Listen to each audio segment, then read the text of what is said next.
የፋኖ አስደንጋጭ መግለጫ። ፋኖ አንድ መግለጫ አውጥቷል። አፋብን የሚባለው የአማራ ፋኖ ብሔራዊ ንቅናቄ እነ ዘመነ ካሴ የሚመሩት ስብስብ ማለት ነው። መግለጫውን በጽሁፍም ወጥቷል። እንደገና አስረስ ማረ ወታደራዊ ልብስ ለብሶ ፀጉሩንም አጎፍሮ በንባብ በቪዲዮም ጭምር አቅርቦታል። ትንሽ እሷ ነገር ትንሽ አስቃኛለች፣ አዝናንቶኛል። ኤኒዌይስ አስቆኛል ከምል አዝናንቶኛል ትንሽ። ምክንያቱም ጠቅላይ ሚኒስቴሩን ነው እንደዛ ማቃቸው። ጠቅላይ ሚኒስቴሩ አይ ቲንክ እሳቸው የለበሱትን አይነት የሚመስል አይነት ልብስ ነው አስረስ ማረ ለብሶ በቪዲዮ መግለጫውን ሲያነብ የነበረውና ትንሽ የሚያዝናና ጉዳይ ነበረ ልላችሁ ፈልጌ ነው። ፍላጎታቸው፣ ህልማቸው በራሱ ምን እንደሆነ ያሳያል እኮ ይሄ እዛ ጋር የሚሰሩት ድራማው ምን አይነት ፍላጎት ምን አይነት ህልም እንዳላቸው በደንብ የሚናገረው ጉዳይ ነው።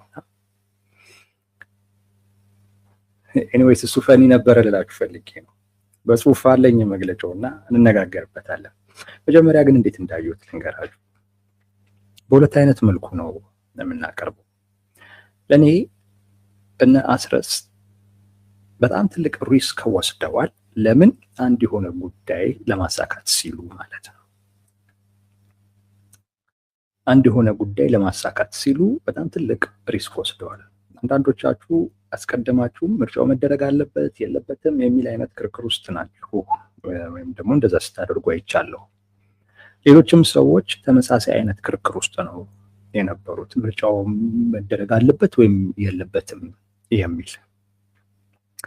የነ አስረስ ማረ ፍላጎት እሱ አይደለም ባይዘዌ በደንብ እንነጋገርበታለን። እና አስረስ የሆነ ነገር ማሳካት ፈልገዋል። እሱን ግን ለማሳካት በጣም በጣም ትልቅ ሪስክ ደግሞ ወስዷል በዚህ መግለጫ ማለት ነው። ሪስኩን እነግራችኋለሁ መጀመሪያ ላይ።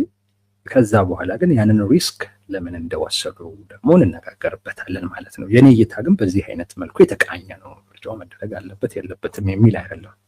እግረ መንገዴንም ይሄንን ምርጫ ምን አይነት ምርጫ ነው፣ ምን ማለት ነው ይሄ ምርጫ የሚለውን እንነጋገርበታለን ስለሚያያዝ ማለት ነው። እና የፋኖ ወይም እና አስረስ ማረ በጣም በጣም ትልቅ ሪስክ ነው የወሰዱት።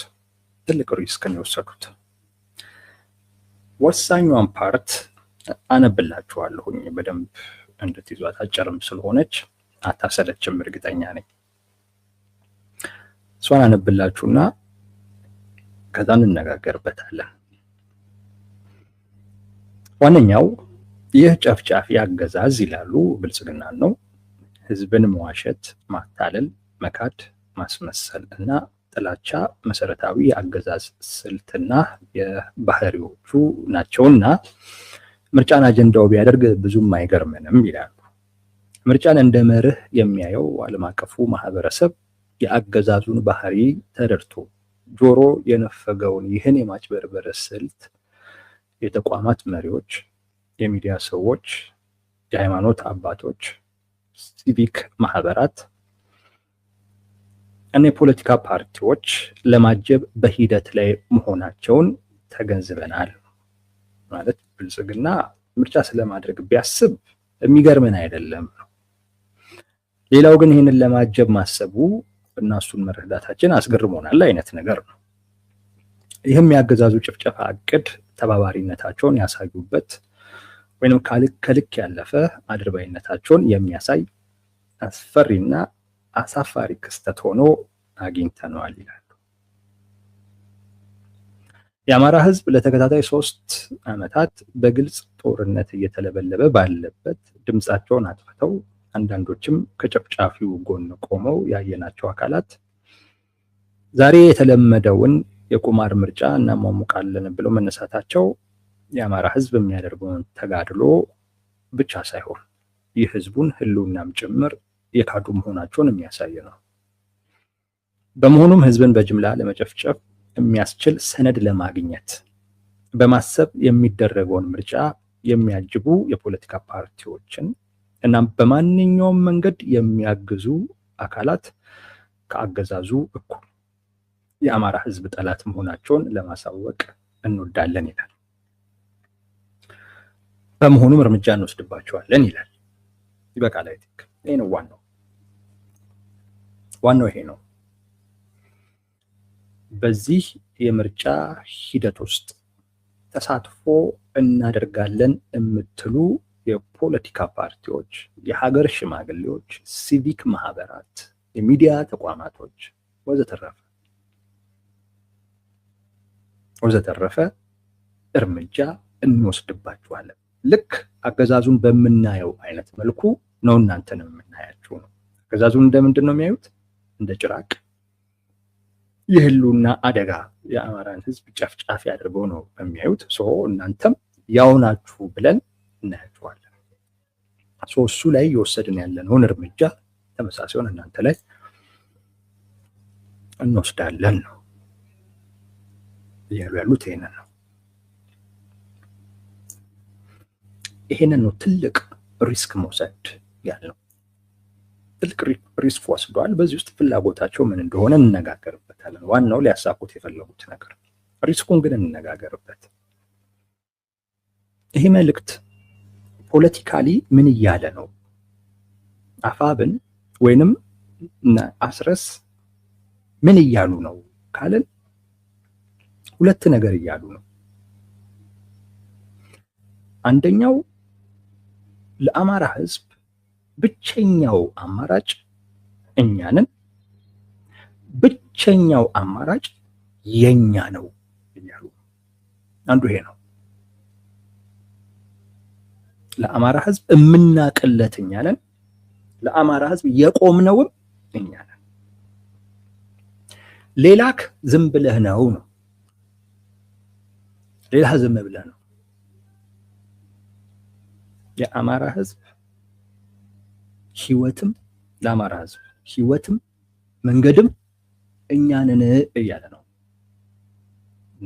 አስረስ ማለት እኛንን፣ ከኛ ውጪ ማንም የለም። ሰላማዊ አማራጭ ብትል ምንም ብትል አይሆንም። እኛ ብቻ ነን ትክክለኛ። ለአማራ ህዝብ እታገላለሁ ካልክ እኛን ከመቀላቀል ውጪ ሌላ አማራጭ የለም እያሉ በፖለቲካ ቋንቋ ምን እያሉ ነው? ብቸኛ አማራጭ እኛንን እያሉ ከሆነ ሌሎችን እንደ አማራጭ የሚታዩ አይደለም ከተባለና እሱንም ደግሞ ተከትሎ የኃይል እርምጃ እንደሚከተል ደግሞ ከተነገረ ይሄ በፖለቲካ ቋንቋ ከዴሞክራሲ አኳያ ጸረ ዴሞክራሲያዊ የሚያስብል ይሄ ጸረ ዴሞክራሲያዊ አቋም ነው። ትልቅ ሪስክ ነው እየወሰዱ ያሉት እምላችሁ ለዛ ነው። ለተለያዩ አካላት መልእክት ያስተላልፋሉ። በዋናነት ለዓለም አቀፉ ማህበረሰብም መልእክት ያስተላልፋሉ።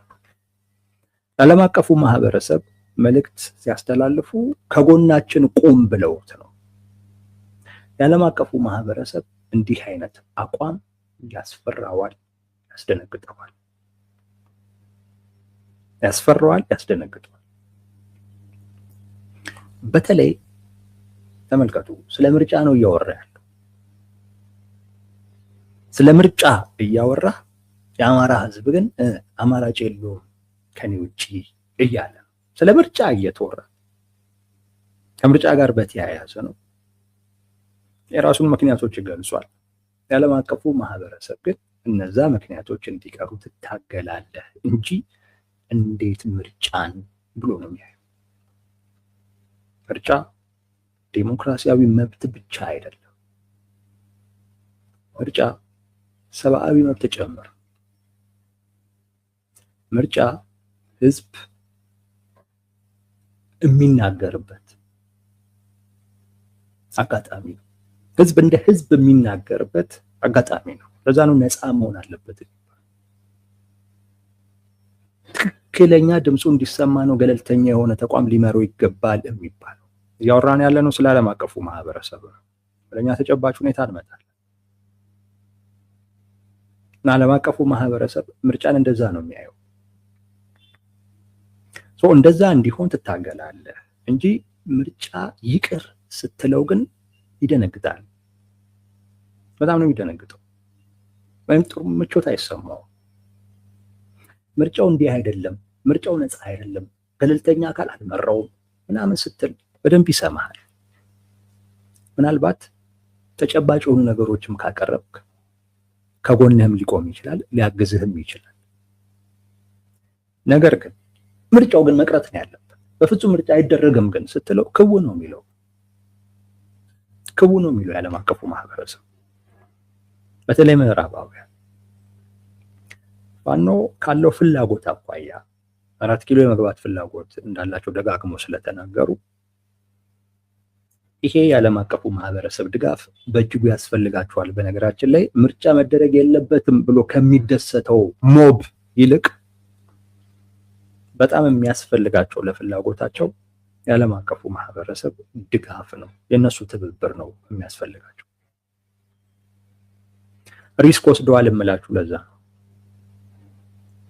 ይሄውን ያነበብኩላችሁ አቋም ወይም ደግሞ መግለጫ እሱ ውስጥ የተንጸባረቁ አቋሞች በጣም በጣም አስደንጋጭ ናቸው ለዓለም አቀፉ ማህበረሰብ ማለት። እንደ ጸረ ዴሞክራሲያዊ አቋም ብቻ አይደለም የሚወሰደው፣ at the same time ማስፈራራት አለው። ይኸውላችሁ ፋኖ ምን እያለ ነው? መንግስት ነኝ እያለ መንግስትነትን ክሌም እያደረገ ነው። አማራ ክልል ውስጥ አቅም አለኝ እያለ አቅም አለኝ ደግሞ ብሎ እየዛተም ነው። ስለዚህ የሃይማኖት አባቶችን፣ ሚዲያዎችን ወዘተረፈ በቃ አጠቃላይ ህዝቡንም ማለት እኮ ነው ለመምረጥ የሚወጣም ካለ ስጋት ውስጥ ነው፣ ለመመረጥም የሚወጣም ካለ ስጋት ውስጥ ነው እና ያስፈራራ ነው። ይህን ደግሞ የዓለም አቀፉ ማህበረሰብ ጸረ ዴሞክራሲያዊ አቋም ብቻ አድርጎ ሳይሆን የሚያየው የሽብር ንግግር ሁሉ አድርጎ ነው። የሽብር ንግግር ሁሉ አድርጎ ነው የሚወስደው። that is why አደገኛ እና አስደንጋጭ ነው እምላችሁ ለዛ። ይህን የዓለም አቀፉ ማህበረሰብ ሲያነቡት ክው ነው የሚሉት። ለእኛ የሆነ ትርጉም ሊሰጠን ይችላል፣ ግን ለዓለም አቀፉ ማህበረሰብ ግን አስደንጋጭ ነው። በቃ እኮ እንዲህ የምታደርጉ ከሆነ እርምጃ ወስድባችኋለሁ እያለ ማለት ታጣቂ ላይ እኮ አይደለም እርምጃ ወስዳለሁ እያለ ያለው ማን ላይ ነው? ንጹሃን ላይ እኮ፣ ህዝብ ላይ እኮ። ለመመረጥም ብትንቀሳቀስ ሂደቱንም ለማሳለጥ ወይም እዛ ውስጥም ተሳትፎ ለማድረግ በግለሰብም በተቋምም ደረጃ ብትንቀሳቀስ እርምጃ ወስድባለሁ እያለ፣ እርምጃው ግልጽ ነው፣ የኃይል እርምጃ ወስድባለሁ እያለ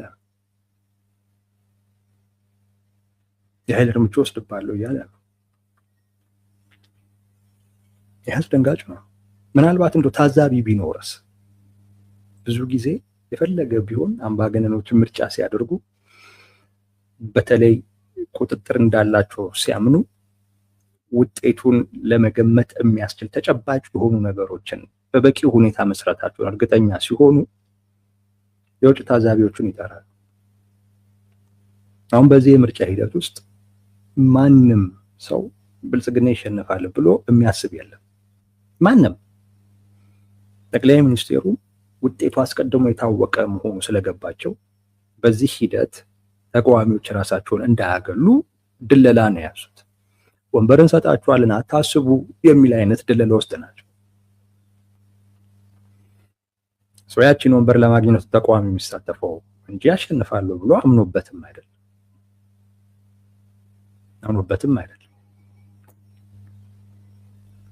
እንደዚህ ደግሞ ሲሆን እንዳልኳችሁ የውጭ ታዛቢ ምናምንም ሊጠሩ ይችላሉ። በዓለም አቀፉ ማህበረሰብም ዘንድ ዴሞክራሲያዊ ምርጫ አደረጉ ለመባል ማለት ነው። እነዛም አካላት እንግዲህ ወደ አማራ ክልል ከመጡ ስጋት ውስጥ ናቸው ማለት ነው። ኤኒዌይስ በጣም አስደንጋጭ ነው። ኢቭን ሀገር ውስጥም ላሉ ፖለቲከኞች የፖለቲካ ፓርቲዎችም አስፈሪ ነው። አንዳንዶች ምርጫው ላይ እኮ የሚሳተፉት በዚህ ሂደትም ትግል ማድረግ እንችላለን ብለው እኮ ነው። በራሱ በሚኖረው ፕላትፎርም የሚፈጠር ፕላትፎርም አለ። ምርጫው ራሱ ፕላትፎርም ነው። ክርክሮች ምናምን ነገር ይኖራል። ህዝብን መቀስቀስ ምናምን ይኖራል። ይህን አጋጣሚ ተጠቅመህ ወይም ይሄን ለማድረግ አንጻራዊ ነፃነት ስለሚኖር ከሌላው ከዚህ ቀደም ከነበረው አንጻራዊ ነፃነት ስለሚኖር መንግስትም መፍቀድ ግዴታው ስለሚሆን ይህን አጋጣሚ ተጠቅመህ ሰው ጋር ትደርሳለህ፣ ታነቃዋለህ፣ ትቀሰቅሳለህ ምናምን አይነት ነገር ውጤት ያመጣል አያመጣም ሌላ ጉዳይ ሆኖ ግን እንደ ትግል አማራጭም አድርገው የሚወስዱት አሉ። እነዚህንም ሰዎች በጣም የሚያስደነግጥ ማነው ምን እያለ ነው? ወግድ ይሄ ሰላማዊ መንገድ እኛ ሞክረን ያልሆነ ነገር ነው። በቃ የኛ መንገድ ብቻ ነው ትክክለኛ፣ እኛና የኛ መንገድ ነው። መታገል ከፈለክ እኛን ተቀላቀል። ከዛ ውጭ ያለ መንገድ ፍጹም ልክ አይደለም፣ አንቀበልም ብቻም እኮ አይደለም፣ እርምጃ ነው የምንወስድብህ ሁላ። ትልቅ ሪስክ ነው። እኔ በጣም ነው የገረመኝ መግለጫውን እንዳየሁት። አልጠበኩም ማለት እንዲህ አይነት መግለጫ ያወጣሉ ብዬ። ያው ታጣቂ ናቸው መቼም ምርጫው እንዲደረግ ፍላጎት ይኖራቸዋል ብዬ አልገምትም። ግን የምርጫ እንቅስቃሴዎች ተጀምረው ምንም አሁን ላይ መሀል ላይ ነገር ስለሆነ በፍጹም መግለጫ ያወጣሉ። በተለይ ደግሞ እንዲህ አይነት መግለጫ ብዬ ሳይው በጣም ነው ግራ የገባኝ። ምን ለማግኘት ነው ብዬ በጣም ነው ያሰብኩበት ከትላንት ጀምሮ ማለት ነው። እና እንዳልኳችሁ ከኔ ውጭ አማራጭ የለም የሚል አቋም ነው ያለው። በቃ አማራ ክልል ውስጥ መንግስት ነኝ፣ ከኔም ውጭ ሌላ አማራጭ የለም፣ ከኔ መንገድ ውጭም ትክክለኛ ነገር የለም፣ በቃ እኔ ብቻ ነኝ ለአማራ ህዝብ ህልውና እኔ ብቻ ነኝ የማስፈልገው የሚል በጣም አደገኛ አቋም ነው። ኢትዮጵያ ውስጥ አሁን ካለው የፖለቲካ ሁኔታ አኳያ የፋኖን ይሄንን መግለጫ ሊደሰትበት የሚችል ሰው እንደሚበዛ አውቃለሁ። የሚተቸውም ቁጥሩ በጣም ትንሽ እንደሚሆን እገምታለሁ። ግን ለዓለም አቀፉ ማህበረሰብ ጥሪ አድርገዋል። የዓለም አቀፉ ማህበረሰብ ግን ይሄንን ሲያይ በእርግጠኝነት ነው የምነግራችሁ ከዚህ ጥሪ ጋር አብሮ ይቆማል። እንደውም በጣም ይደነግጣል። በጣም ነው የሚደነግጠው። እንደውም ይሄንን ተጠቅሞ መንግስት የራሱን አድቫንቴጅም ሊወስድበት ይችላል። አደጋ አለው የምላችሁ ለዛ ነው። ፋኖ ራሱን የገለጸበት መንገድ ብቻ ሳይሆን አንደኛ ራሱን ጸረ ዴሞክራሲያዊ አድርጎ ነው የገለጸው። እንደገና ደግሞ የሽብር ንግግርም ጭምር ነው። ህዝብን በጣም ሊያሸብር የሚችልም አይነት ንግግር ነው ወይም ደግሞ መግለጫ ነው የተሰጠው እና በዛ ደረጃ እንዲታይ የሚያደርገው ነው። መንግስት ይሄንን ተጠቅሞ ፋኖ ላይ እየወሰደ ያለው እርምጃ ሌጂቲሜት መሆኑ ተገቢ መሆኑ ይኸው እነዚህ አካላት እንዲህ ናቸው፣ የመደራደርም ፍላጎትም የላቸውም ብሎ የዓለም አቀፍ ማህበረሰቡ አማራ ክልል ውስጥ መንግስት እያደረገ ያለውን ጦርነት እንዲያቆም ያደርግ የነበረውን ግፊት መቋቋም የሚችልበትን አቅም ይፈጥርለታል። ይሄ የፋኖ መግለጫ ለብልጽግና ማለት ነው። የሚጎዳው እንዳይመስላችሁ የሚጠቅመው አይነት መግለጫ ነው። ይሄ አካል ላይ ነው እርምጃ እየወሰድኩ ያለሁት። ህዝብን የሚያስፈራራ ነው። ሁሌም ነው የምናገረው። እኔ ህዝብ ለምን ታስፈራራላችሁ? ሁሌም ነው እምል። እንደውም ዛሬ ደህና ነኝ ለመናገር። በፊት በጣም ተበሳጭቼ ነው የማወራው። ከህዝብ ወጥተህ ህዝብ ደብቆ ህዝብ እያበላህ እያጠጣ መልሰህ ህዝብን ለምን ታስፈራራለህ ብዬ በጣም ትንሽ ስሜት ያለው አይነት ንግግር ነበር የማደርገው። ዛሬ እንደውም ጥሩ ነኝ እኔ። በሌላም አይነት መልኩ ለማየት ስለፈለኩ ነው ጥሩ የሆንኩት። በዚህ ብቻ ፋኖን በደንብ ተናግሮ ብዙ ነገር ብሎ ማለፍ ይቻላል። አንዱ ግን እንዳልኳችሁ ጸረ ዴሞክራሲያዊ ነው፣ ይሄው አሸባሪ ነው እና እዚህ አካል ላይ የምወስደው እርምጃ ልክ አይደለም ወይ ብላችሁ ነው የምትሉኝ ብሎ ዓለም አቀፉን ማህበረሰብ ግፊታቸውን ወይንም ጥያቄያቸውን በጥያቄ መመለስ የሚችልበትን አቅም ለመንግስት ይሰጠዋል። this is risk ትልቅ ሪስክ ነው። ፋኖ ራሱን ያስተዋወቀበት መንገድ ትልቅ ሪስክ ነው። እናንተ ታመጣጥኑታላችሁ። ምን ለማግኘት ነው የሚለውን ደግሞ እንነጋገራለን። ምን ሊያገኝ ፈልጎ ነው የሚለውን እና እሱን ራሳችሁ አመዛዝናችሁ ትወስናላችሁ። ግን ይሄ የሚያከራክር ጉዳይ አይደለም። ሁለተኛ ነገር በዚህ መግለጫ ውስጥ የፋኖን ፖዚሽን ማየት ትችላላችሁ። ፖለቲካል ፖዚሽኑን ማለት በወታደሩ ረገድ አቅም አለኝ እያለ ነው ፋኖ በመግለጫው ውስጥ። እኔ የምፈልገው ነው የሚሆነው፣ እኔ መፈቅደው ነው የሚሆነው፣ እኔ ካልፈቀድኩ አይሆንም የሚል መልእክት እያስተላለፈ ነው። አንድ ገለልተኛ የሆነ አካል ሲያየው ፋኖ እንዲህ አይነት አቅም አለው እንዴ ይላል። ምክንያቱም ዝም ተብሎ አይዛትማ። ሰው እንዲህ አይነት አቅም አለው እንዴ ብሎ ትንሽ አቅሙን ገዘፍ አድርጎ ወይም ደግሞ ለአቅሙ ዋጋ እንዲሰጥ ያደርገዋል። ከወታደራዊ ጉዳይ አንጻር ማለት ነው። መንግስትንም መንግስት አይ ቲንክ ብዙ እንትን የለውም የሚል የተወሰነ የመንግስትን አቅም ደግሞ አሳንሶ እንዲያይ ያደርገዋል። በዚህ ረገድ ሊጠቀም ይችላል ፋኖ። ነገር ግን ፖለቲካል ፖዚሽኑ ወታደራዊ ፖዚሽኑ ላይ እንዳልኳችሁ ነው። ዝም ብሎ እኮ አልዛተም። ቢያንስ አቅም አለው። ብዙ አንዳንድ ገጠር አካባቢዎችን ይቆጣጠራል። ስለዚህ አማራ ክልል ላይ ብዙ ቦታዎች ላይ ምርጫ ማድረግ እንዳይቻል ማድረግ ይችላል የሚል ግንዛቤ ይፈጥራል እና አቅሙን ወታደራዊ አቅሙን በደንብ ያስተዋውቅለታል። ፖለቲካል ፖዚሽኑ ግን ጥሩ አይደለም በዚህ መግለጫ ውስጥ የፋኖ። ምክንያቱም ጥሪ አይደለም እያደረገ ያለው ምርጫው እንዲህ ስለሆነ መንግስት እንዲህ ሊያገኝበት እየፈለገ ስለሆነ ድራማ ስለሆነ ህዝብ እንዳትሳተፍ የሚል ጥሪ አይደለም እያስተላለፈ ያለው። ዛቻ አለው አብሮ፣ ማስፈራራት አለው አብሮ። ዛቻ ሲኖር ማስፈራራት ሲኖር የህዝቡን ፈቃድ ማግኘት የሚያስችል ፖለቲካል አቅም ገና አልገነባህም ማለት ነው።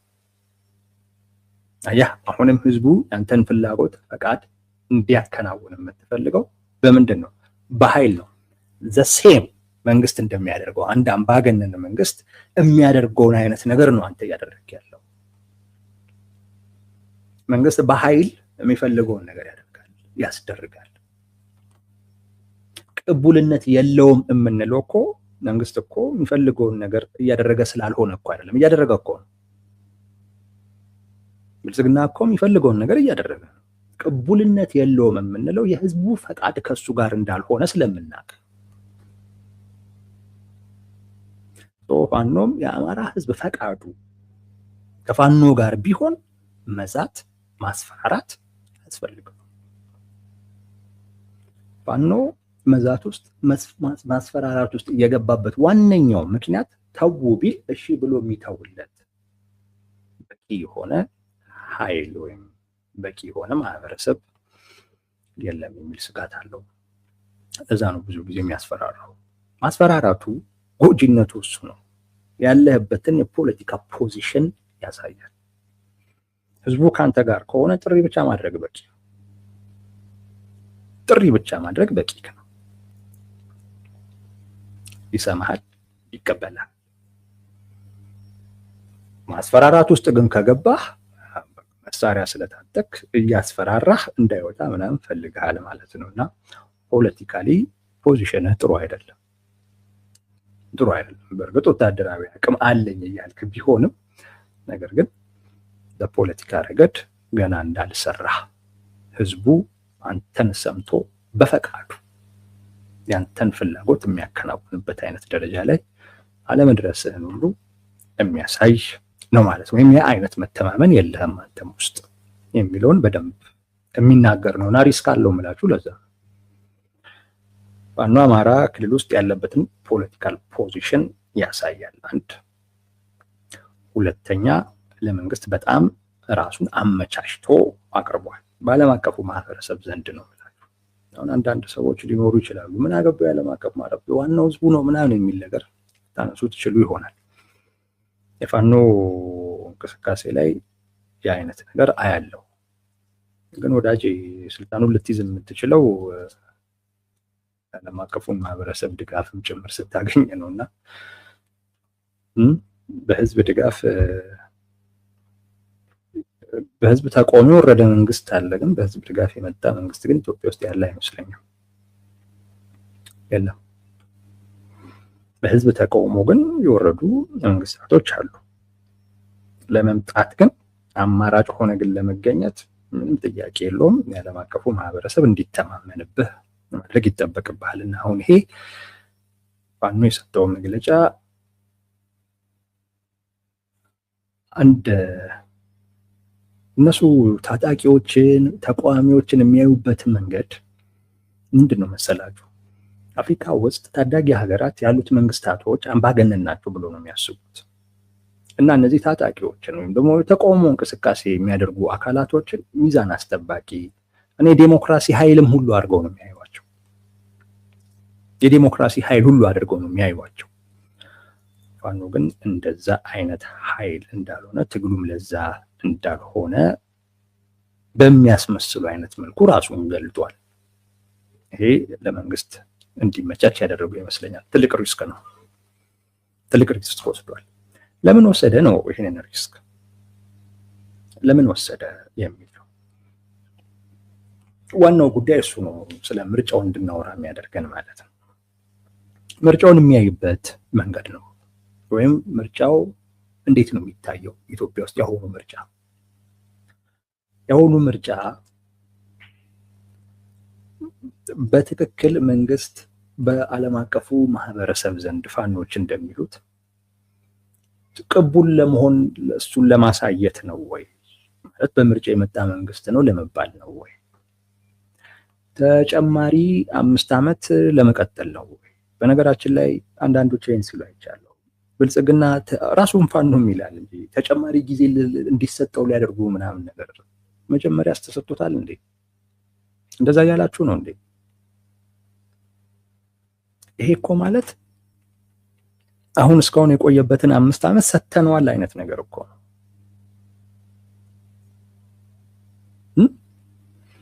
አሁንም በምርጫ 5 ዓመት ሊቆይ ኦኬ። ምርጫ ባይደረግ አይቆይም? ይቆያል እኮ። አሁንስ ያለው እውነት ለመናገር በዛን ወቅት ላይ ነፃ የሆነ ገለልተኛ የሆነ ፍትሃዊ የሆነ ምርጫ ተደርጎ ነው እንዴ? አይደለም እኮ አይደለም። በዚህ ብዙ ማጭበርበሮች እኮ የነበሩበት ምርጫ ነው። ምርጫም ሊባልም የሚችልም እኮ አይደለም። ኢትዮጵያ ውስጥ ምርጫ ኖሮም አያውቅም ወዳጆች። በተለይ ደግሞ የባለፈው ምርጫ በቃ ምርጫ ሊባል ሁሉ የሚችል እኮ አይደለም። ምንድነው የምትሉት? ምርጫው እኮ የተደረገው የኢትዮጵያን ህልውና አደጋ ውስጥ ገብቷል እና ማስጠበቅ አለብን በሚል ጦርነት ወይም ደግሞ ዘመቻ ወቅት እኮ ነው ምርጫው እኮ የተደረገው። እና በዛን ወቅት ላይ እንዴት አይነት ስነ ልቦና ነው በህዝቡ ውስጥ አይ ብልጽግና አይጠቅምም አማራጩ ዲብዛ የሚባልበት ወቅት እኮ አልነበረም በወቅቱ። እንደዛ እኮ አይደለም። ምርጫው ሲደረግ ጦርነት ውስጥ ነው። ያ ጦርነት ደግሞ በብልጽግና ዘንድ ሀገር የማዳን ዘመቻ ነበር አይደል እንዴ? ዘመቻው ሀገር የማዳን ዘመቻ ነው። ምን ማለት ነው? ሀገር አደጋ ውስጥ ገብቷል እየተባለ ነው። ስለዚህ መንግስትን ሊቀይር የሚችል የምርጫ ውጤት የበለጠ ሀገርን አደጋ ውስጥ መጣለው ሌላ ነገር እኮ የለውም። ይሄን ሰው እንዴት ይረዳ?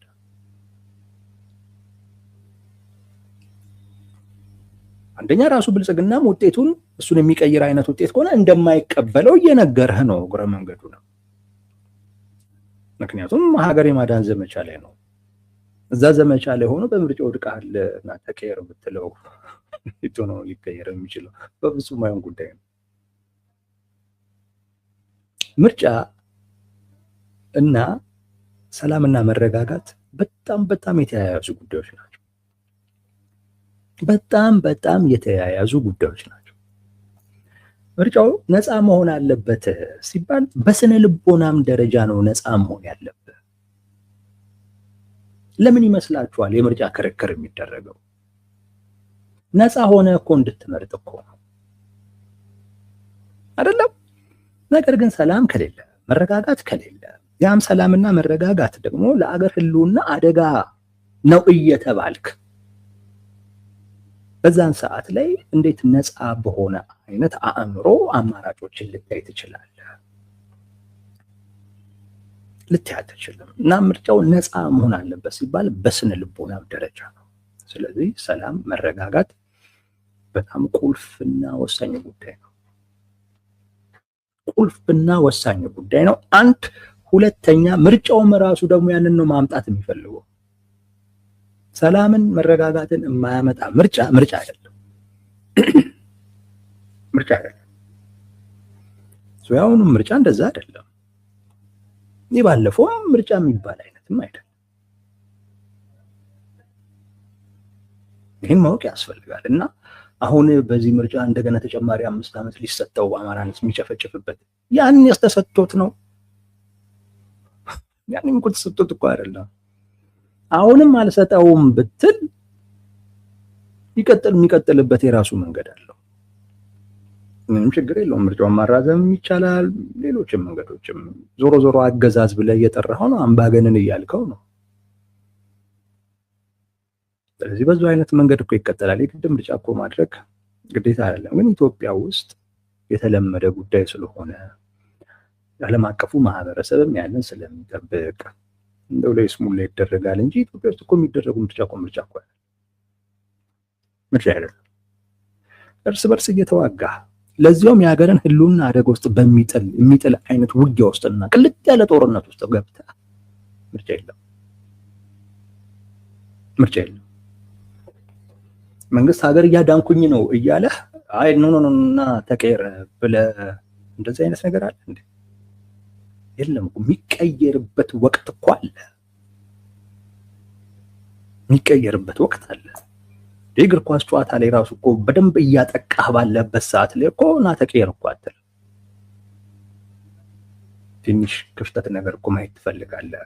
ወይ ኳስ ወደ ውጭ መውጣት አለበት፣ ወይ ወደ ኮርና መሰጠት አለበት፣ ወይ የሆነ ቅጣት ምት እንደዚህ ነገር እኮ ይፈልጋል እንጂ እያጠቃና ናውጣ እኮ አትለው። መንግስት ሀገር እያዳንኩ እየሮጥኩኝ ነው እያለ በዛ ሰዓት ላይ ኖ እና ተቀየር የሚባል ነገር የለም።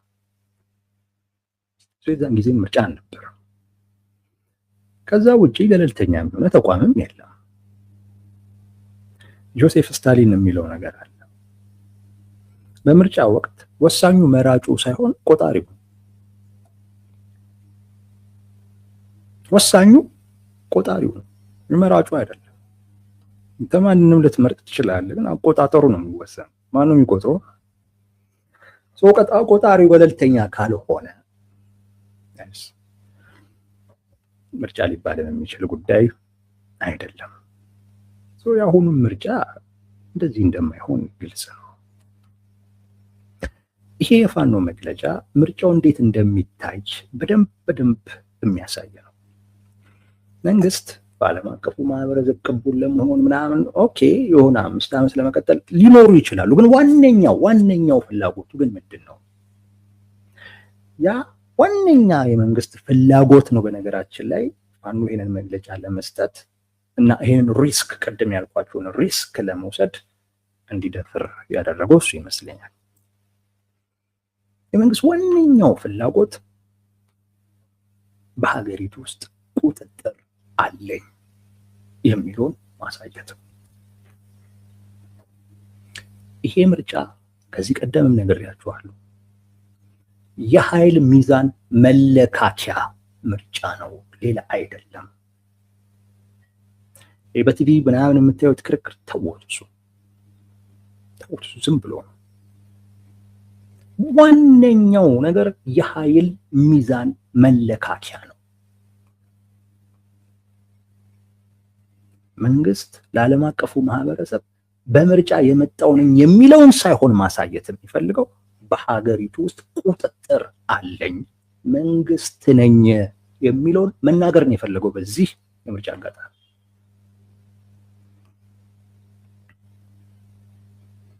ኦሮሚያ ላይ ጦርነት ነው፣ አማራ ክልል ላይ ጦርነት ነው፣ ትግራይ ላይ ውስጥ ጦርነት በሉት። ይህንን ሁሉ የኢትዮጵያን ፖለቲካ በቅርብም በሩቅም የሚከታተል ያውቀዋል። ኦሮሚያ ማለት ግዙፍ ክልል ነው። አማራ ክልል ማለት ግዙፍ ክልል ነው። ትግራይም በተለይ ፖለቲካሊ ግዙፍ ልትሉት ትችላላችሁ ከቆዳ ስፋት አኳያ ትንሽ ቢሆንም። እነዚህ አካባቢዎች ላይ ጦርነት አድርገህ ማንም ቅርብም ሩቅም የሆነ ለኢትዮጵያ ፖለቲካ ይህ መንግስት ታዲያ ማንን ነው የሚያስተዳድረው የሚል ጥያቄ ነው የሚፈጥረው። እንዴ ታዲያ ማን ነው የሚያስተዳድረው? እውነት እንደሚባለው አዲስ አበባ ላይ ብቻ አጥሮ ነው የተቀመጠው የሚል ማንኛውም ሰው የሚጠይቀው ጥያቄ ይሄ ነው። የኢትዮጵያ መንግስት ላይ ያለው ጥያቄ ይሄ ነው። ይሄ በነገራችን ላይ ከሀገራት ጋር የሚኖርህን ግንኙነት ሁሉ ይጎዳል። ከሀገራት ጋር የሚኖርህን ግንኙነት። ምክንያቱም አቅም ያለ መንግስት አይደለም። ሪስክ መውሰድ አይፈልጉም። በሀገሪቱ ሙሉ ቁጥጥር ሳይኖርህ ቀርቶ ለአንተ የሆነ ነገር ለማበደር፣ ለአንተ የሆነ ነገር ለማድረግ አስቸጋሪ ነው። ምክንያቱም ነገ ትወድቅ፣ ከነገ ወዲያ ትወድቅ፣ ምንም የሚታወቅ ነገር የለም። መንግስት ተንጠልጥሎ ያለ ነገር ነው የሚመስለው እና ኮንፊደንስ የለም ለመጠየቅ። ከሀገራት ጋር ግንኙነት ሲኖር ተውት፣ የሆነ አንድ ኢንቨስተር እና ኢንቨስት አድርግ እዚህ አካባቢ ምናምን ስትለው ኖ እኔ እዚህ አካባቢ ላይ ጦርነት እንዳለ ነው የሰማሁት ይላል። ይሄ በደንብ ገጥሞታል። የኢትዮጵያ መንግስት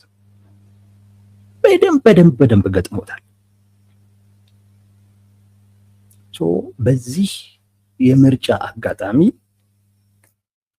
መንግስት አብዛኛው አካባቢ ላይ በኃይልም ቢሆን ምርጫ አድርጎ በብዙ የሀገሪቱ አካባቢዎች ላይ ቁጥጥር ያለው መሆኑን ማስመስከር ነው የሚፈልገው። ትልቁ ፖለቲካዊ ግብ ያ ነው። ማጭበርበር ምናምን ነገር አይደለም። ለምርጫ ነኝ የመጣሁት ምናምን ለማለት አይደለም። ምንም ምርጫም ብታደርግ በምርጫ እንዳልመጣ ያውቁታል እነሱ። ለነሱ ምርጫ የሚለው ትርጉምና ለኛ ያለው ትርጉም የተለያየ ነው። እንዲሁ ግን እንድትለማመደው ግን ይፈልጋሉ። ልምምዱ እንዲኖር ነው የሚፈልጉት። ያበረታቱም ካያችሁ ልምምዱ እንዲኖር ነው። ምክንያቱም ልምምዱ ካለ በሂደት ምን ማድረግ ይቻላል? ድራማነቱን እንዲተው እያደረግ በትግል ወደ ትክክለኛው ምርጫ የሚባለው ነገር ወደሚያሟለው አይነት ትርጉም ያለው ምርጫ እንድትሸጋገር ያደርጋሉ እና ልምምዱ እንዲኖር አንዳንድ ጊዜ ያበረታታሉ እንጂ አፍሪካ ውስጥ ታዳጊ ሀገር ውስጥ ነፃ በሆነ ገለልተኛ በሆነ ፍትሃዊ በሆነ አይነት ምርጫ የመጣ መንግስት እንደማይመጣ ያውቃሉ። እንደውም በሚገርማችሁ ሁኔታ በዛ አይነት ሂደት መንግስት ይምጣ ካሉ ሀገር ሊፈርስ እንደሚችልም ይረዳሉ። ምክንያቱም መንግስትም የመቀበል ልምድ የለውም፣ የመቻቻል ልምድ የለም። ምርጫ እኮ የመቻቻል ልምድ ይፈልጋል። ቀላል ነገር እኮ አይደለም። ስለዚህ አንዳንድ ጊዜ አምባገነኖች ያደረጉትን ምርጫ ፍትሃዊ ነበረ እንትን ነበረች ግን ምናምን ብሎ ትንሽ እንከን ነገር ያወጡታል። በብዛት ግን ያበረታታሉ። ለምን? ልምዱ እንዲኖር ስለሚፈልግ። ልምዱ ካለ አተወውም። ካልተውከው በሂደት ችግሮች እየተቀረፉ ትርጉም ወዳለው የምርጫ ሂደት ተሸጋገራለህ የሚል እምነት አላቸው እንጂ የሚጭበረበሩም አይደሉም ላችሁ ፈልጌ ነው። ፋኖ እነዚህን ነገሮች ይበል እንጂ በዋናነት የገባው ግን የአሁኑ ምርጫ የኃይል ሚዛን መለካኪያ መሆኑን ጠንቅቆ ያውቃል። መንግስት መንግስትነቱን ሊያሳይ ነው እየፈለገ ያለው። በሁሉም ግንኙነቶች ውስጥ ኦሮሚያ ላይ ጦርነት አለ፣ አማራ ክልል ላይ ጦርነት አለ፣ ትግራይ ላይ ጦርነት አለ። ይሄን የማያውቅ የለም። ይሄን የማያውቅ የለም። ስለዚህ ጠቅላይ ሚኒስትሩ ሲሄዱ ኦሮሚያ ላይ የሚዋጉ ናቸው፣ አማራ ክልል ላይ የሚዋጉ ናቸው፣ ትግራይ ላይ ጭራሽ ቁጥጥር የላቸውም። እና የኢትዮጵያ ጠቅላይ ሚኒስትር አይመስሉም። ገና ስልጣናቸው ያረጋ፣ ስልጣናቸውን ለማጠናከር ገና ስራ ላይ ያሉ፣ ትግል ላይ ያሉ አካል ናቸው። ከእንደዚህ አይነት አካል ጋር ዘላቂ የሆነ ግንኙነት የምትፈጥርበት ምንም ምክንያት የለም። ምንም ምክንያት፣ በተለይ ፖለቲካዊ የሆኑ አይነት ግንኙነቶችን አትፈጥርም።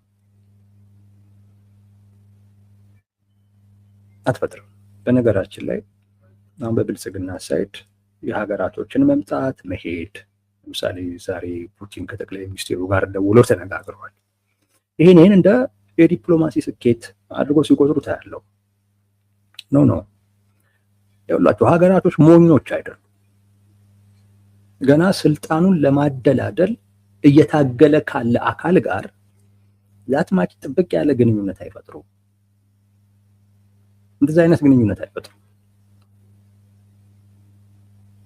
ያ ግን ማለት ደግሞ ምንም አይነት ፍላጎትም የላቸውም ማለትም አይደለም።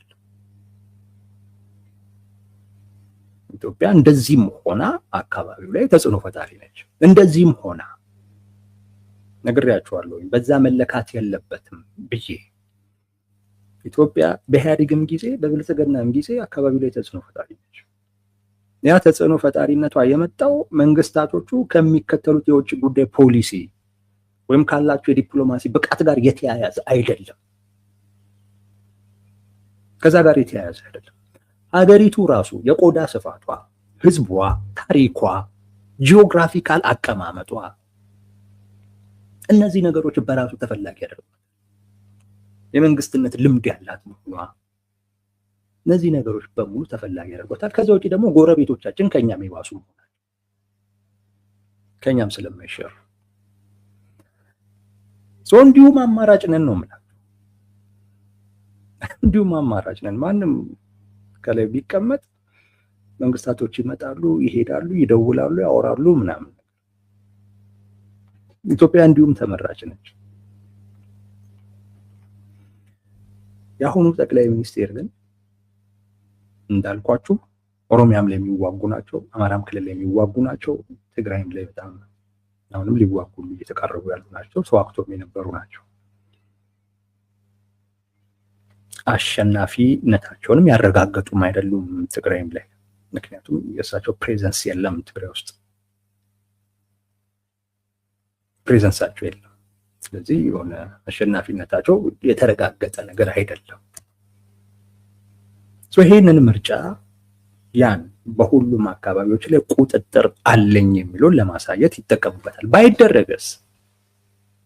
ባይደረግ በትክክልም ይህ መንግስት አብዛኛው ሀገር ላይ ቁጥጥር የሌለው መንግስት ነው ለማለት ተጨባጭ የሆነ ማስረጃ ሆኖ ይቀርባል።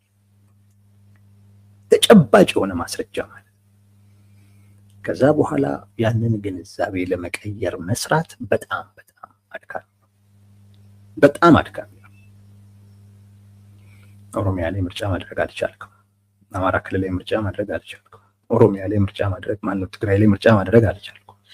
የተወሰኑ አካባቢዎች ላይ ምርጫ አድርገ የኢትዮጵያ መንግስት ነኝ ማለት ትችላለህ ወይ? ከዛ በኋላ ትልልቅ ኢንተረስትም ያላቸው ሀገራቶች ቢያንስ ያንን ኢንተረስታቸውን ሊያስጠብቅ የሚችል አይነት መንግስት የሚመሰረትበትን አይነት አማራጮች ወደ መቀበል ይሄዳሉ። ይሄ መንግስት ግን ደካማ ተደርጎ ይቆጠራል። ስለዚህ ሰጋሉ። እና ጫናቸው ምንድን ነው የሚሆነው? አይ ከታጣቂዎችም ጋር ከሌሎችም የፖለቲካ ኃይሎች ጋር ተነጋግረህ ቢያንስ በንጽጽር የተሻለ መንግስት የሚመሰረትበትን አይነት ሁኔታ መፍጠር ነው ወደሚል አይነት አማራጭ ይሄዳል። በቃ ወደዛ ነው የሚገፉት። ጋይስ ፋኖ ይሄ ገብቶታል ነው የምላቸው። ይህን ተረድተዋል። ፋኖ ብቻ አይደለም ሌሎቹም እንዲህ ተረድተዋል። እነሱ ምንድነው እያደረጉት ያሉት? በቃ ይሄ ምርጫ ሆኖ መታየት የለበትም፣ እንደውም መደረግ ሁሉ የለበትም። ፋኖ እንዳታጅቡ ሲል እንዳይደረግ እያለ አማራ ክልል ላይ ምርጫው እንዳይደረግ እየተባለ ትግራይ ላይ ይደረጋል ወይ? አሁን ያለውን ነገር ስናይ የመደረግ እድል ያለው ዳትስ ቢግ ፌለር ለመንግስት ማለት ትልቅ ውድቀት ነው። ትልቅ ውድቀት። 8 ዓመት ሙሉ መንግስት ትግራይ ላይ ምንም ነገር የለው። እሱ የሚሾማቸው ፕሬዝዳንቶች ትግራይ ላይ ቺን ታክል የመንግስትን ፍቃድ መፈጸም የሚችሉበት አቅም የላቸው። ይህን ዓለም ያውቀዋል። እኔ እኮ ነኝ ጠቅላይ ሚኒስትር ፕሬዝዳንት የምሾመው ቢልም ነገር ግን እነዛ ፕሬዝዳንቶች ግን ምንም ማድረግ የሚችሉ አይደሉም። እንደውም አስፈላጊ ሲሆን እዛ ያለው ገዢ ቡድን በኃይል ሁሉ የሚያባረራቸው ናቸው። ይሄ ትግራይ ላይ መንግስት ፕሬዘንስ አለኝ፣ ድል አለኝ፣ አሸንፊያለሁ የሚለውን ተጨባጭ አይደለም። ተጨባጭ አይደለም። ኦፍኮርስ የፕሪቶሪያ ስምምነት ያንን ነው የሚናገረው። ቲፒኤልኤፍ ተሸንፊያለሁ ነው የሚለው። ነገር ግን በተጨባጭ ግን አይታይም ያ ውጤት ትግራይ ላይ። አሁን ፋኖም አማራ ክልል ላይ ምርጫ እንዳይደረግ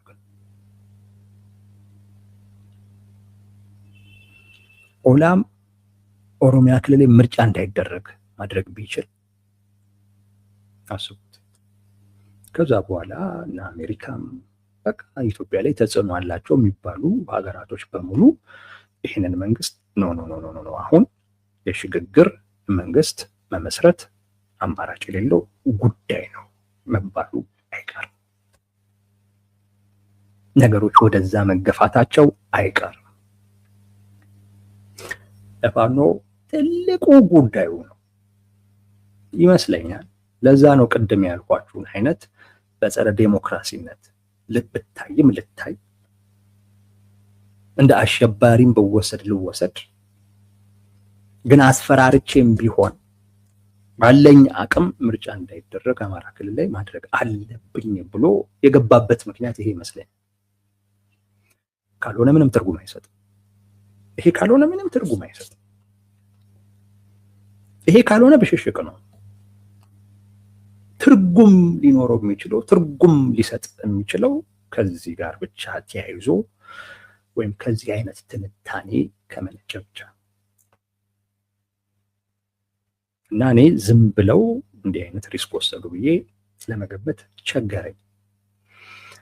በዚህ ምክንያት ነው የሚለውን ነገር በደንብ እንዳሰላስልና እንዳስብበት ያደረገኝ ይሄን ነው።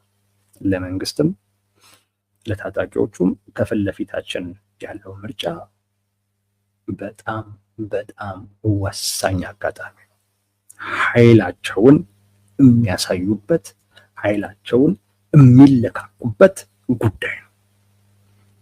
የኢትዮጵያ እጣ ፋንታ የሚወሰንበት አጋጣሚ ነው። ምርጫ አይደለም። ለውጥ አማራጭም የለም። አሁን ምንም አይነት አማራጭም የለም። ከዚህም ቀደም ምርጫም ኖሮ አያውቅም። ይሄ ግን የተለየ ነው።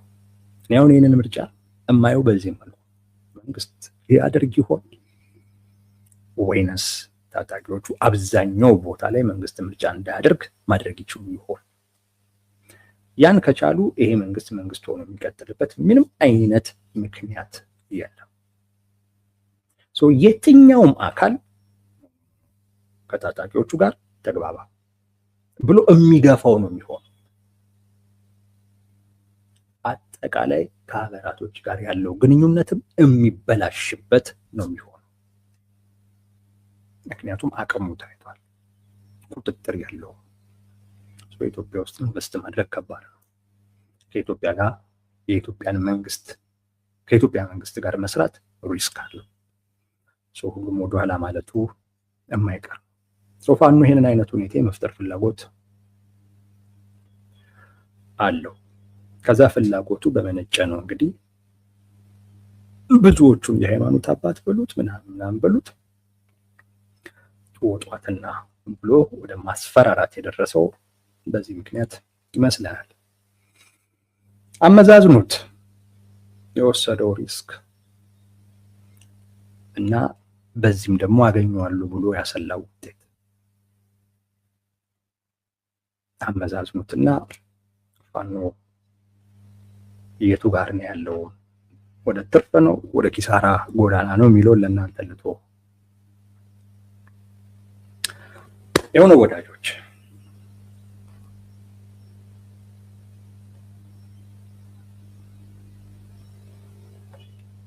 የሆነው ሀሳብ፣ አስተያየት፣ ጥያቄ ካላችሁ ማውራት እንችላለን።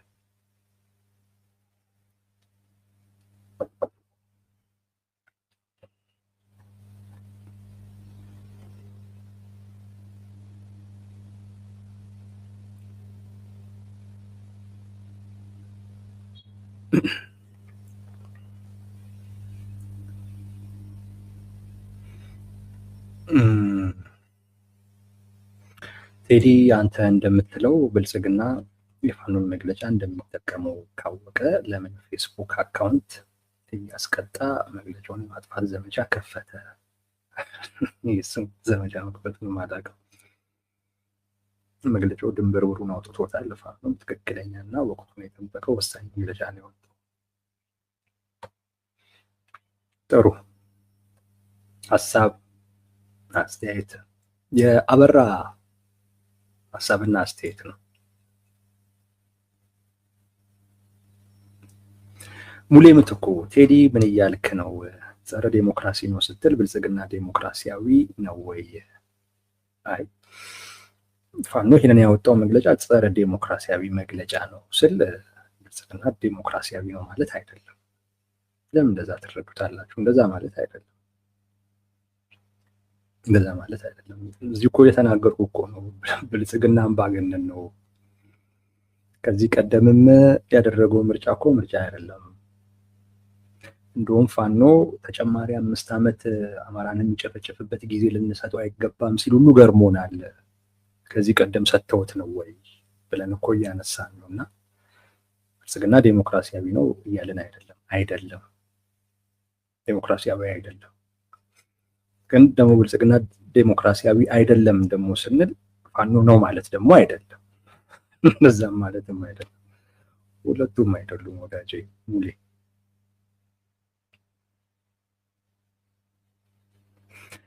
አበራ የኔ ልጥፍ ተነስቷል ተቀጥቻለሁ ይላል። ኦኬ እኔ አበራ እሱን አላቅማ። እኔ አሁን እሱን በማላውቀው ጉዳይ ላይ ምን ብዬ ሀሳብ እሰጥሃለሁ? አበራ ለዛ እኮ ነው ዝም ብዬ በቃ አስተያየት ነው ብዬ ያለፉት። ለዛ ነው ይሄ በማላውቀው ነገር። ሌሎችም ሰዎች እኮ አሁን ፋኖን የሚቃወሙ ሰዎችም አይቻለሁ። እነዚህ ፋኖቹን በሚጠሩበት መንገድ ጠርተው ይኸው እያዘጉብን ነው ፌስቡካችንን ምናምን ሲሉም አይቻለሁ ዛሬ ላይ። አንተም ደግሞ እንዳልከው ደግሞ የብልጽግና ሰዎች ደግሞ ይኸው እያዘጉብኝ ነው እያልክ ነው። የተዘጋጋችሁ ነው ማለት ነው። ኤኒዌይስ ይሁን እኮ አልኩ አበራ። ብልጽግና ድንብርብር ወጥቷል ይለኛል። ይሁን በቃ እኮ ያንተ ሀሳብ ነው እኮ እናከብርልሃለን። ለዛ እኮ ነው ሀሳብ አስተያየት ነው ብዬ እንደውም እኮ አነበብኩልህ እኮ ሰዎችም እንዲሰሙት አነበብኩት እኮ።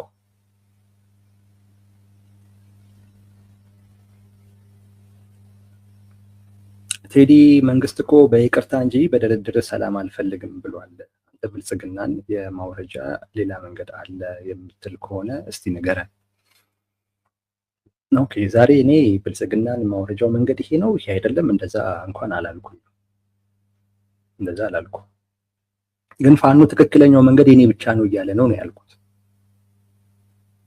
እኔ አይደለም አላልኩም። እኔ ዛሬ ስለራሴ እኮ አቋም እኮ አልተናገርኩም። ስለ ራሴ አቋም ዛሬ ምንም አልተናገርኩም። ፎኔክስ ዛሬ ቅድም እንዳልኩ እኮ ቆጠብ ብያለሁ፣ ስሜታዊም አልሆንኩም ምናምን እኮ አልኩ እኮ እንጂ እንደዚህ አይነት መግለጫን ዛሬ ባየሁት መንገድ አልነበረም ማየው። እንደዛ አልነበረም ማየው። ዛሬ ጭራሽ የራሴን አቋም አላንጸባረቁ በዚህ ጉዳይ ላይ ማለት ነው።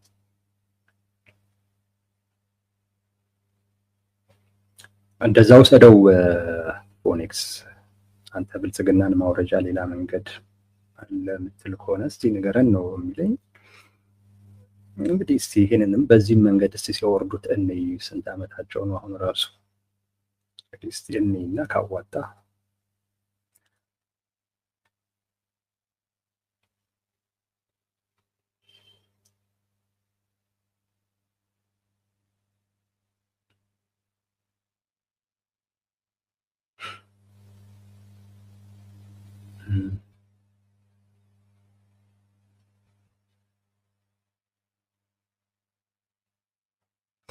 ኦኬ።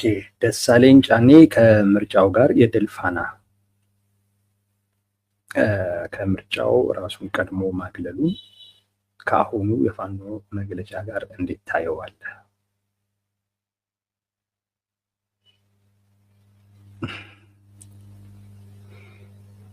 አይ ባላየው ጥሩ ነው። የድል ፋና ግድ የለም አለው። የተለያየም ጊዜ ነው።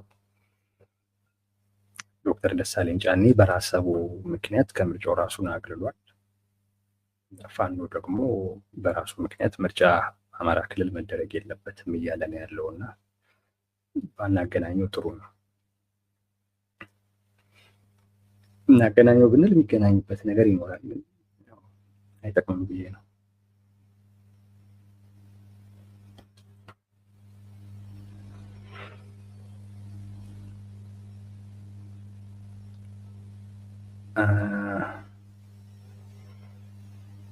ራሄል ኢትዮጵያ ትልቅ ሀገር ነች።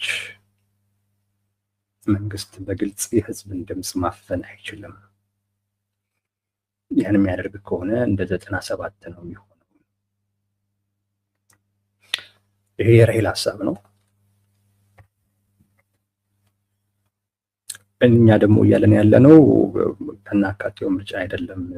አሁን የሚደረገው ምርጫ የኃይል መለካኪያ ነው እንጂ ምርጫ አይደለም የሚል ነገር ነው እያቀረብን ያለ ነው። ራሄል ደግሞ መንግስት የህዝብን ድምፅ ማፈን አይችልም። ኦኬ፣ ወይ እዚህ እያወራሽ ይመስለኛል ከሌሎች ሰዎች ጋር እንግዲህ አላውቅም። ወይ ለአንዳቸው ምላሽ እየሰጠሽ ሊሆን ይችላል። ኦኬ፣ በቃ ወይስ እንደ ሀሳብ ወስደነዋል።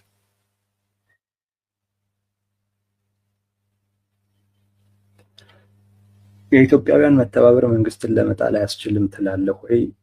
ከዛስ ውጪ ምን አማራጭ አለ አማኑኤል? መንግስትን መጣል ከተፈለገ የህዝቦች ትብብር በጣም አስፈላጊ ነው። ከዚህም ውጭ አማራጭም የለም። የህዝቦችን ትብብር ማምጣት ነው በጣም ወሳኝ ጉዳይ። አማኑኤል እና አንተ እንዳልከው ነው እኔ የማምነው። ህዝቡ ሲተባበር መንግስትን መጣል ይችላል። ከፈለገም መንግስትን መግራት እና ወደ ትክክለኛው ህዝቡ ወደሚፈልገው አቅጣጫም እንዲጓዝም እንዲሄድም ማድረግ ይችላል። ህዝብ ከተባበረማ ትልቅ አቅም ነው። ዋናው የሚተባበር ህዝብ መፍጠር ነው ትልቁ ስራ እሱ። አሁንም ድረስ በተቃዋሚዎች በኩል ያልተሰራው ስራ እሱ ነው።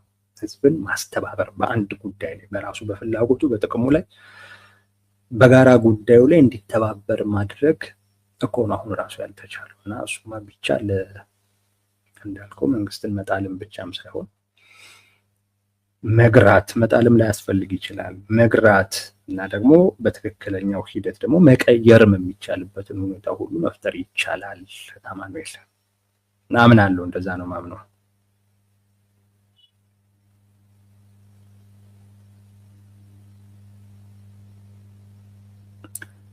ኤኒዌይስ ይሄው ነው። ለዛሬ በዚሁ ቃን ጥሩ ቆይታ ነበረን። ደስ ብሎናል። ለወዳጆች አብራችሁን ስለነበራችሁ እጅግ አድርገን ነው የምናመሰግነው። ለተሳትፏችሁ እጅግ በጣም አድርገን ነው የምናመሰግነው። ለአስተዋጽኦቻችሁ፣ ሚዲያውን ለማሳደግ ተደራሽነቱንም ለማስፋት ለምታደርጉት አስተዋጽኦ በሙሉ ከልብ ነው የምናመሰግነው። በዚሁ ቀጥሉ። በሌላ ጊዜ እንገናኛለን። እስከዛው በያላችሁበት ሰላማችሁ ይብዛ። ጤና ይስጥልን።